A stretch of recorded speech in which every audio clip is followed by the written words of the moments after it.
Panawagan ng pamahalaan ng Pilipinas sa mga tagasunod ng Sultan ng Sulu sa Sabah na sumuko ng walang kondisyon sa lalong madaling panahon. Sa pahayag ni Pangulo Aquino, sinabi nito na ginawa na ng gobyerno ang lahat ng kaparaanan para sa pagresolve. Subalit na naig pa rin ang paggamit ng maling paraan. Nagsalita ang Pangulo matapos sumiklab ang enkwentro sa pagitan ng mga tauhan ni Raja Muda Agmi Muding Kiram at Malaysian authorities na nagresulta sa pagkamatay ng mahigit 10 katao. Nauna nang nagpaabot ng pakikiramay ang Pangulo sa mga nasawi sa insidente. Meron po tayong pahayag mula sa ating kagalang-galang na Pangulo ng Pilipinas, Benigno S. Aquino III, sa mga mamamayan sa lahat datu. Sa ating mga mamamayan sa lahat datu, simula't sa pool, hangarin namin na maiwasan ang pagkawala ng buhay at pagdanak ng dugo. Ngunit hindi kayo nakiisa sa layuning ito.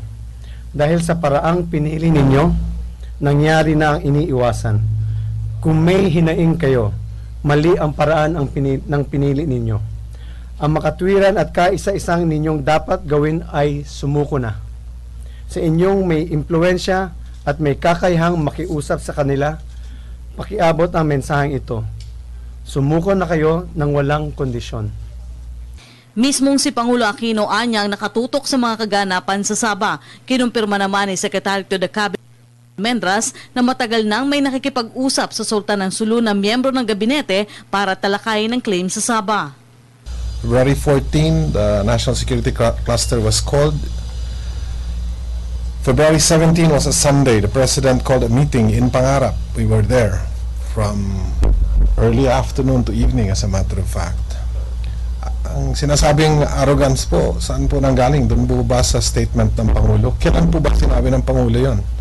A good 13 days after po. 2 linggo po na everybody was trying to find ways and means to come up with a solution that will entail no bloodshed. So, by the time that statement of the President came out, as a matter of fact, the night before that the President had his press con, that the statements there too were also discussed with the Kiram family po.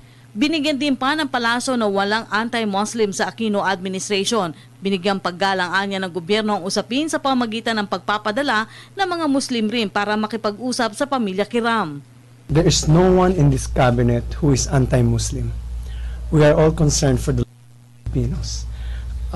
Mahalaga po sa atin ngayon na sabihin na po sa kanila na sumuko na po kayo. Dahil ito na lamang po, maaring ito na lamang po ang inyong tanging magagawa dahil hindi po natin alam kung ano pong gagawin ng mga Malaysian authorities.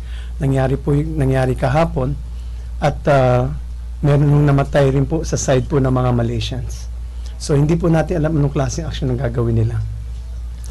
Again, the President's concern is for the lives, for the safety of the people still in Lahad Datu, and we feel and the President strongly believes that the best way to preserve life is to surrender. Samantala, hiniling ng Malacanang na hindi na muna ito ang panahon ng paghahanap ng masisisi sa pangyayari. Partikular na dito umano'y conflicting information na natanggap ng Pilipinas. Paliwanag ni Almendras, lahat ng hawak na detalye ng gobyerno ay nagmula rin sa impormasyong ipinaabot ng Malaysian authorities. Sa kasalukuyan, pangunahing prioridad pa rin ni Pangulong Aquino ang kapakanan ng mga Pilipino sa Sabah.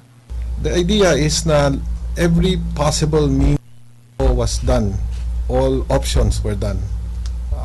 There were military interactions, there were diplomatic interactions, there were political interactions at all levels. So I don't think po that the statement na arrogant po is appropriate. At an appropriate time, all the details of all the discussions, all the activities will be explained.